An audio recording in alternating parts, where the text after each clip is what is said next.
I'm terrible at sleeping. I don't think I would get any sleep without my pot.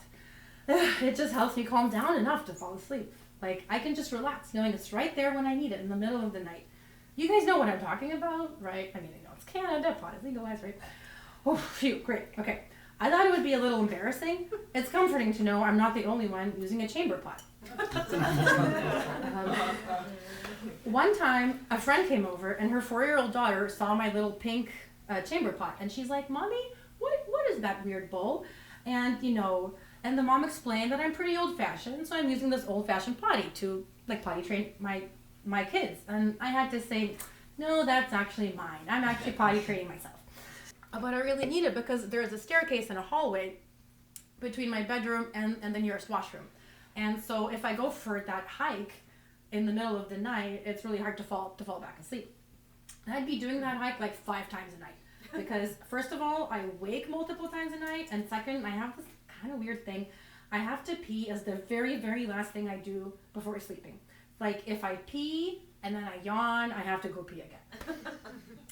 Even if I do pee last thing before lying down, it takes me so long to fall asleep most nights I end up having the same quandary that has plagued my mortal soul for years. To pee or not to pee? That is the question. Whether 'tis nobler in the bladder to suffer the vague pokes and prods of negligible urinary pressure, or to take arms against a sea of urine, and by releasing the pelvic floor muscles, end them. Thank you. That's my clap for me. Because I have only slightly got to be at that point, right? So if I do it, so should I do it, or do I stay in bed and just try to ignore it and fall asleep?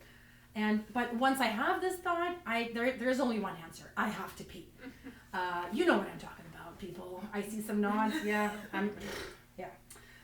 Because if I don't pee, my attention is laser focused on my bladder, monitoring the minuscule increases in pressure until the only way out of the situation is through my urethra.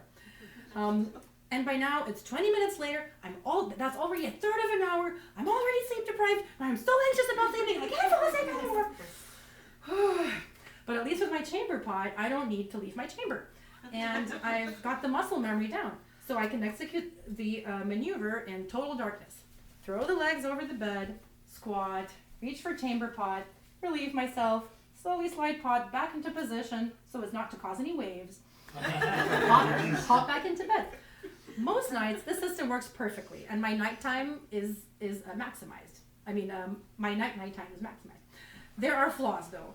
One time, my son managed to come into my bedroom and somehow threw my noise-canceling headphones into the chamber pot, which was not empty, unfortunately. But I have never used those headphones again. So see, husband, I don't deserve the second by far. That was too much. One other flaw in this system is, you know how sometimes when you release those pelvic floor muscles and let the pee out, sometimes another, more solid friend decides to come along for the ride. Like, hey, wait up, I'm coming too. So I'm pretty sure that one of these days, I'm gonna squat over my chamber pot in the dark, then feel a little pressure, like maybe I have to fart, and then shit all over the bedroom floor.